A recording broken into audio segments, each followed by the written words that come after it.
ఈరోజు క్రైస్తవ సంఘములో సమాజములో దేవుడు తన ఒక మహాకృపని బట్టి ప్రియులారా తండ్రి కుమార పరిశుద్ధాత్మ నామములో బాప్తిస్మము తీసుకున్న తర్వాత సాక్షాత్తుగా దేవాది దేవుడే సంఘములో చేర్చుకుంటున్నాడు అన్న వాస్తవం మీరెవరు కూడాను మరిచిపోకూడదు. నేను పిలిచిన మాత్రాన మీరు సంఘములో రాలేదు, మీ అంతట మీరు సంఘములో చేర్చబడలేదు. కానీ ఎవరైతే తండ్రి కుమార పరిశుద్ధాత్మ నామములో బాప్తిస్మము తీసుకొని రక్షణ పొందుతున్నారో అలాంటి ప్రతి వారిని కూడా దేవుడు తన ఒక సంఘములో దేవుడే చేర్చుకుంటున్నాడు అన్న వాస్తవం మీలో ఎవరు కూడాను మర్చిపోకూడదు. ఎవరైతే సంఘములో చేర్చబడుతూ ఉన్నారో చేర్చబడుతున్నటువంటి ప్రతి మనిషి కూడాను సంఘములో ఎలా బ్రతకాలి, ఎలా జీవించాలి అన్నటువంటిది చాలా చాలా ప్రాముఖ్యం. సంఘములు చేర్చబడినటువంటి నీవు సంఘములో ఖచ్చితంగా నీవు అణిగిమణిగి ఉండాలి, విధేయత కలిగి ఉండాలి, నమ్మకస్తుడుగా బ్రతకాలి. చాలా మంది సంఘములో చేర్చబడతారు, అన్ని కార్యక్రమాలకు అటెండ్ అవుతారు, పాటలు పాడతారు, చక్కగా ప్రార్థన చేస్తారు, ప్రభు బళ్ళల్లో పాలు పొందుతారు, సంఘ సహవాసములో మంచి యాక్టివిటీగా ఉంటారు, సువార్త కార్యక్రమాలలో పాలు పొందుతూ ఉంటారు. కానీ కొన్నాళ్ళు పోయిన తర్వాత వారికి ఏమైందో తెలియదు కానీ సంఘములు రావడానికి మానేస్తూ ఉంటారు, సంఘానికి చాలా మంది దూరం అవుతూ ఉంటారు. ప్రియమైనటువంటి దేవుని వర్లారా, సంఘము మానేసినటువంటి వారి గురించి కానీ సంఘములు రాని వారి గురించి కానీ దయచేసి మీరెవరు కూడాను ఆలోచించకండి. వారి కోసం మీరు దృష్టి పెట్టుకోవాల్సిన అవసరత లేదు ప్రియులారా. ఎందుకంటే మన సంఘము వాక్యానుసారమైనటువంటి సంఘం. ప్రారంభ శతాబ్దములో సంఘాలు ఏ విధంగా స్థాపించబడి సంఘ ఆరాధనలు ఎలాగైతే ప్రారంభ శతాబ్దములో జరిగాయో ప్రారంభ శతాబ్దానికి మాదిరిగా నడిచేటువంటిదే మన ద్వారా నడుస్తున్నటువంటి సంఘాలు. అంతేకాకుండా మన సంఘము పిల్లరా ఆత్మీయమైనటువంటి సంఘము, మన సంఘము వాక్యానుసారమైనటువంటి సంఘం. ఒక తప్పుడు సంఘములో మనము విడిచిపెట్టిన పర్వాలేదు, వాక్యం లేని సంఘములో మనం వెళ్ళడం మానేసిన పర్వాలేదు, వాక్యానుసారం లేని సంఘానికి మనం విడిచిపెట్టడంలో ఎటువంటి తప్పు లేదు. ఎందుకంటే బైబిల్లో ఒక మాట వ్రాయబడి ఉంటుంది, మూర్ఖులకు ఈ తరము వారికి వేరై రక్షణ పొందుడి అని అపుస్తల కార్యములో ఉంటది. మూర్ఖులకు అన్నటువంటి మాటలు పుట్టినట్లో వంకరగా నడిచేటువంటి వారి వద్ద నుండి మనము వేరుపడి రక్షణ పొందాలి అని దేవుని లేఖనాలు సెలవిస్తూ ఉన్నాయి. వంకరగా నడిచేటువంటి సంఘాలు, వంకరగా బోధించే సంఘాలు, వంకర బుద్ధి కలిగినటువంటి సంఘాలతో మనము వేరైపోవాలి.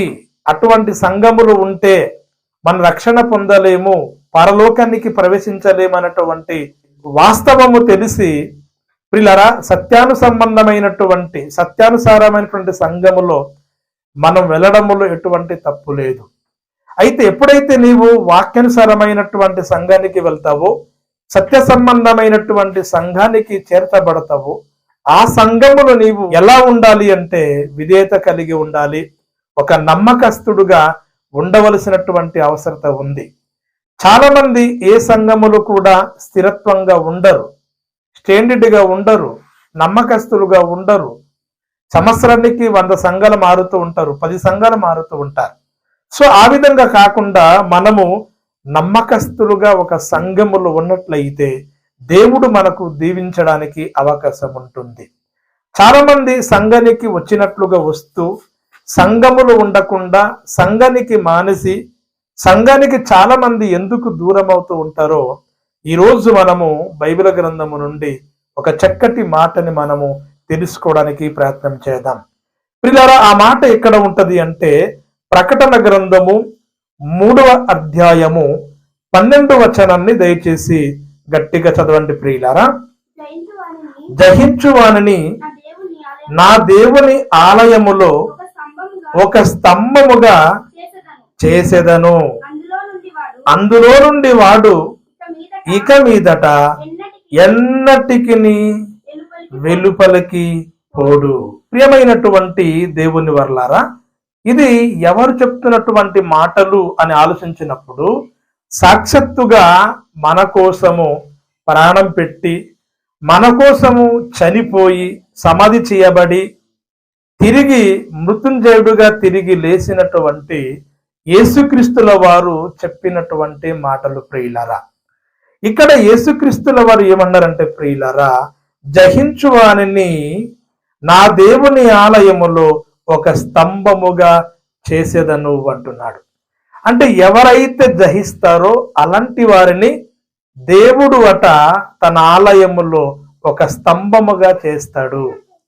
అసలు మనం ఏం జయించాలి అని ఆలోచించినప్పుడు, లోకములు ఏముంది జయించడానికి అని ఆలోచించినప్పుడు, ప్రియులారా, లోకములు ఉన్నదంతా కూడాను నేత్రాస, శరీరాస, జీవపు డంబము అన్నాడు. ఇవన్నీ కూడాను పరలోకమందున్న కన్న తండ్రి అయినటువంటి దేవుని వలన పుట్టినవి కావు. మరి ఎవరి వలన పుట్టినవి అని ఆలోచించినప్పుడు దుష్టుడు, సాతానుడు, అపవాది వలన పుట్టినటువంటివి.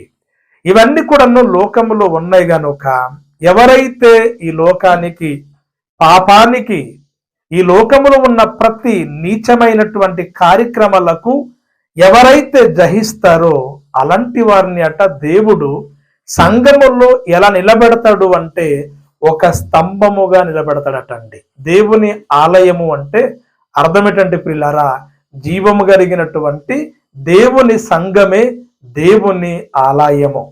గనుక దేవుని ఆలయం అనబడినటువంటి జీవము కలిగినటువంటి సంఘములో దేవుడు ఒక స్తంభముగా చేస్తాను, ఒక స్తంభముగా నిలబెడతాను అంటున్నాడు. ప్రియమైనటువంటి దేవుని వర్లారా, ఒక ఇల్లు కట్టబడాలి అంటే, ఒక స్లాబు శాశ్వత కాలము పర్మినెంట్ గా ఉండాలి అంటే పిల్లర్ అనేటువంటిది చాలా ప్రాముఖ్యం.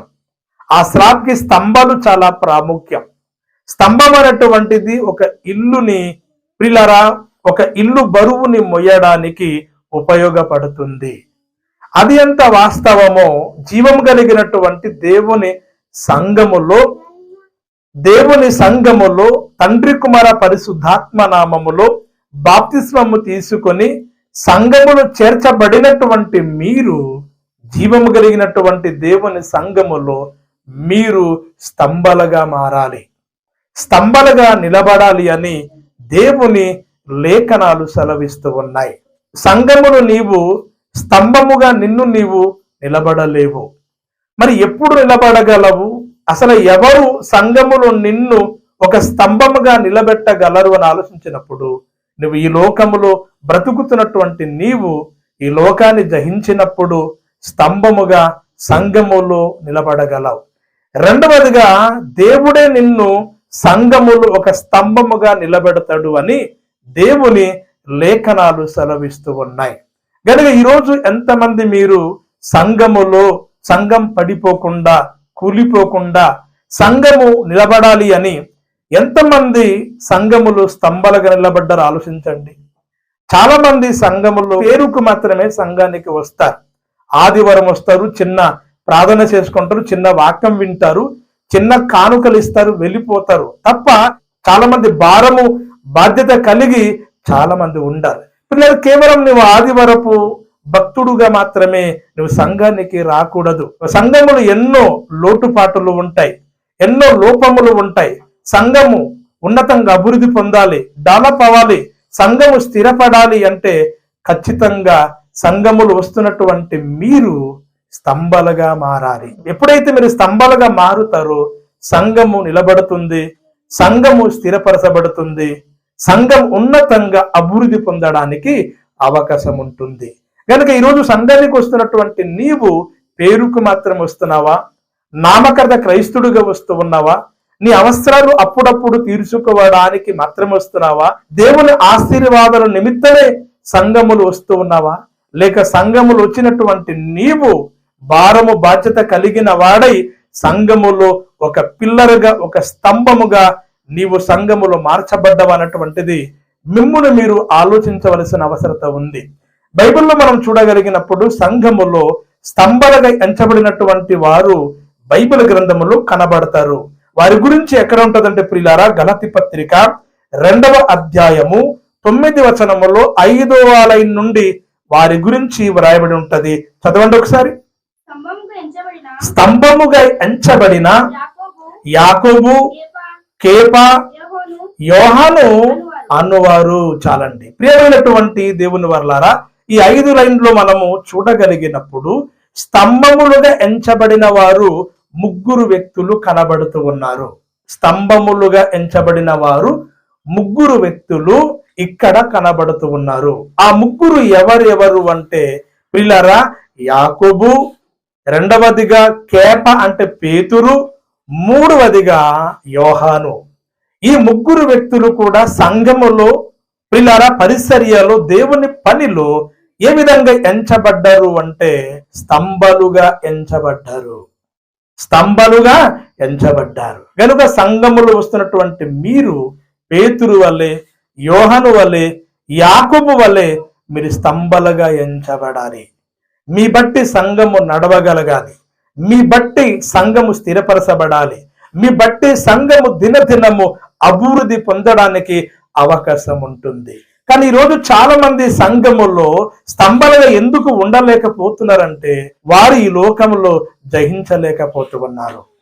వారిలో ఉన్నటువంటి చెడు, వారిలో ఉన్న పాపము, వారిలో ఉన్నటువంటి అతిక్రమము, లోకములో ఉన్న నేత్రస, శరీరాస, జీవపు డంబమును, అపవాదిని, పాపాన్ని జయించలేకపోతూ ఉన్నారు. గనుకనే దేవుని జీవం కలిగిన మందిరములో, ఆలయములో స్తంభలుగా ఉండలేకపోతూ ఉన్నారు. వస్తారు, కొన్నల వరకు వస్తారు. కొన్నలు పోయిన తర్వాత వారు సంఘములో ఉంటారో లేదో కూడా గ్యారంటీ లేదు. అంతేకాకుండా వారు ఏ సంఘములు కూడా స్టాండర్డ్ గా ఉండలేరు. ఒకరోజు ఇక్కడ వస్తారు, రేపటికేమో మరొక చోట వెళ్తారు, ఎల్లుంటికేమో మరొక చోట వెళ్తారు. స్థిరత్వం లేని వారు, స్టాండర్డ్ లేని వారు, నిలకడ లేని వారుగా మారుతారు. ప్రియులారా, అటువంటి వారు జీవం కలిగినటువంటి దేవుని సంఘములో స్తంభలు కాలేరు, స్తంభలుగా నిలబడలేరు. ఎవరైతే జీవం కలిగినటువంటి సంఘములో స్తంభలుగా నిలబడతారో అటువంటి వారు ఎల్లప్పుడూ కూడా సంఘములో ఉంటారు. అటువంటి వారు వెలుపటికి ఎన్నడూ కూడా పోరు అని దేవుని లేఖనాలు సెలవిస్తూ ఉన్నాయి. ఆ మాట మరొకసారి చదవండి. ప్రకటన గ్రంథము 3వ అధ్యాయము 12వ వచనం మరొకసారి చదువుదాం. జయించు వారిని నా దేవుని ఆలయములో ఒక స్తంభముగా చేసేదను, అందులో నుండి వాడి ఇక మీదట ఎన్నటికి వెళ్ళిపోడు. అందులో నుండి అంటే జీవం కలిగినటువంటి దేవుని ఆలయం అనగా జీవం కలిగినటువంటి దేవుని సంఘము నుండి ఎప్పుడు కూడాను వాడు బయటికి వెళ్ళాడు. ఆ సంఘములో అంటుకట్టబడి ఉంటాడు. ఆ సంఘములు హత్తుకొని ఉంటాడు. పిల్లల సంఘము నుండి ఎప్పుడు మన బయటికి వెళ్ళవచ్చు? ఆ సంఘము తప్పుడు సంఘమైనప్పుడు బయటికి వెళ్ళవచ్చు.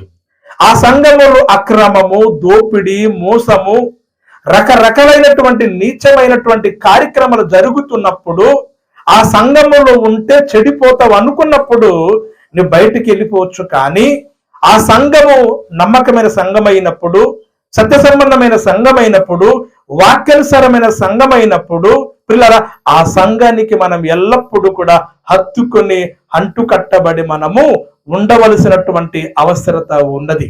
సంఘము విడిచిపెట్టి నీ బయటికి వెళ్ళిపోతున్నావంటే కారణం ఏంటంటే ప్రియులారా, నీవు ఇంకా లోకానికి జయించలేదు.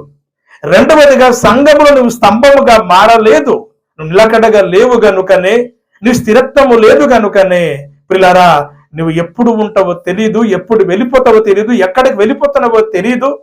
ప్రియులారా ఒక గూడును విడిచిపెట్టి తిరిగి ఒక పక్షిలాగా నీవు ప్రియులారా సమాజంలో సంఘము విడిచిపెట్టి తిరుగుతూ ఉన్నావు. గనుక ప్రియమైనటువంటి దేవుని వర్లారా, మనం పిలువబడింది, సంఘములో చేర్చబడింది దేనికి తెలుసండి?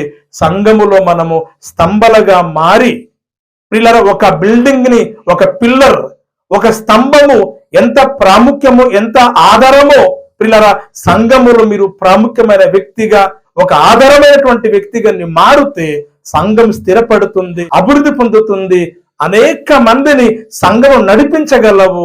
నీ ద్వారా సంఘము ఉన్నతంగా విస్తరించబడి దేవునికి మహిమకరంగాను ఆశీర్వాదకరంగాను ఉండడానికి అవకాశం ఉంటుంది. నేను మిమ్మల్ని వేడుకుంటుంది ఏంటంటే, దయచేసి సంఘానికి వస్తున్నటువంటి మీరు సంఘములో అణిగిమడిగి ఉండండి, విధేయత కలిగి ఉండండి, నమ్మకస్తులుగా ఉండండి. సంఘములో మంచి స్తంభలుగా మారి సంఘము మీ ద్వారా ఉన్నతంగా అభివృద్ధి పొందడానికి మీరే కారకులుగా మారాలి అని ఒక దైవ సేవకుడుగా ఈ కొద్ది మాటలు చెప్పి ముగిస్తున్నాను. దేవుడు మీకు, మీ కుటుంబములను ఉన్నతంగా దీవించునుగాక.